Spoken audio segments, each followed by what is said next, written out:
নমস্কার বন্ধুরা, আমার মায়ের এখন ইন্স্যুরেন্স দিচ্ছে। তো অনেকদিন হচ্ছে আমার মায়ের অনেক দিকে সুগার, কিন্তু আমার মাকে আবার বিকালে দিয়ে আসতে যাবো। তার জন্য আমি মায়ের জন্য আজকে ইডলি বানিয়েছি। আমার মা ইন্স্যুরেন্স নিয়ে এখন ইডলি খাবে। বন্ধ করবি না।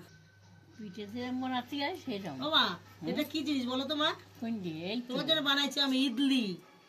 তাই তো বলবো। হ্যাঁ, এই যে সবজি বানাইছি সিদ্ধ করে, তুমি খাও মা। আমার মা সমস্ত রাত ঘুমাতে পারিনি, মাথা গরম বিশাল। মায়ের সঙ্গে আমি শুয়েছিলাম খুবই। আমার মা কখন যে কি হয়ে যাবে বুঝতে পারছি না। সারা পিঠে দেখুন বন্ধুরা, আমার গাছের উচ্ছে কি সুন্দর হয়েছে। উচ্ছেগুলো তুলে নিয়ে আসলাম গাছের থেকে, দুপুরবেলা ভাতে খেতে। ও মা, ইডলি খেতে ভালো হয়েছে? হয়েছে। একটু সবজি খেয়ে দেখো তো মা, সিদ্ধ দেখো তো মা, ভালো হয়েছে। হুম, এই